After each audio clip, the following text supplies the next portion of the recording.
Korulu diyarımızdan özden olmuş 25 nefer yaşınınki amış futbolga bo'lgan o'tdek hevesiga, ishtiyoqiga aprini o'qimay turolmaymiz. Korlu oblastimizdagi barcha ota-onalarga, yosh yigitlarga qatta vakolatdan kelibdi. Bularga hamma narsa to'liqkan, yurakmi to'liqkan, salomatligim to'liqkan, faqat madad kamkan. Bularni qo'llaydigan, bularni ko'radigan ko'zlam kamligini biz Qashqarli futbol musobaqasi ko'rayapmiz. Korlu diyarining o'zidagi har qanday bir ota-ona so'yinishga chiqib bo'lgan bir yigitlarning mush Qashqarli futbol maydonida turayotganligini o'zing unutib qolmasanglar. Atishloq qilsa Qashqarli futbol musobaqasiga tugaydi.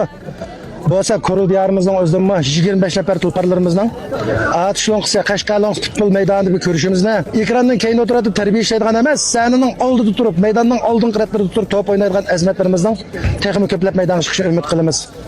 Mening qalbimda bu Şinjan futbolininki Jungo futbolining kelgusini ko'rsatdi. O'z yenidan mag'lubchi qilib kelgan bolalar. Korla Ayman komandasi manqara.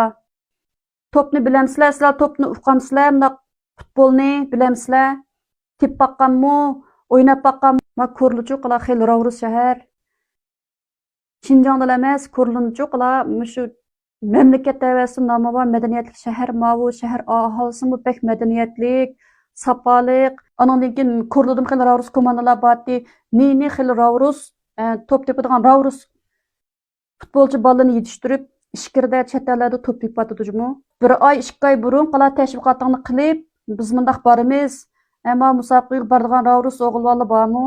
Bizni qo'llaydigan korxona bormi deb shu chaqda tashviqotlarni qilsam olmamdi. 2 kun qolgan chaqda hammadan o'zing ish bilan aldirash tursa, sening ishingga ko'ngil bilamdi. Cho'qlar hammaning quvonib qisib, sepirib uxlashdimi? Ishingni qilish berib, top tepim demay bu yerda. Korlu komandasining natijalarini ko'rib, qachon jutdikilarni masxar qilgan, xapilg'ashlik bo'ldi, shundaymi? Shunday bo'ldi. Unda bo'lsa, ashsizlik xapilg'an, masxar qilgan, men pul chiqargan bo'lsam, men komanda tashkillagan bo'lsam, anda olti degan odam nakitdiki. Shu to'g'ri. Shunga biz bu bilgan Korlu komandasiniki bolalardan qattiq ranjimasligimiz kerak do'stlar. Bir ishni og'zi qilishdan shuni amaliyot jur'at qilib chiqish eng muhim narsa. Bu bolalar hamda gerçibek etidan ziyod kasbiy topchimizmi? Bizning jutdan biz bir vakillab musobaqaga qatnashishlik degan mana shunday jur'atiga, g'ayratiga biz aprini o'qishimiz kerak.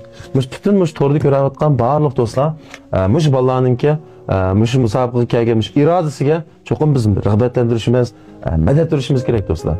Ehtimol shu filmni ko'rayotgan nurg'un Korluq qarinat xalqimizga voy sen Korluqning yuzini tushading. Voy sen ani qilding. Biz mandat tashkilgan bo'lsak, mandat oldi deyishinglar mumkin.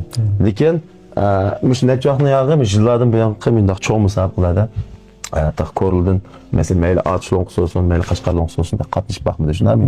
Demak, bu bolalar ishni ichpadi. Ehtimol shu Korluq do'stlar, nurg'un do'stlar, mayli futbolchi jamiyat olsun, nurg'un shu futbolda oldin yo'qolganlar bo'lsin, xap, ikkinchi yilsa Kashibiga cho'qim eng kuchli bo'lib, shu Korluning shu yuzini ko'tarma istaydigan bir irodaga keldi deb o'ylayman.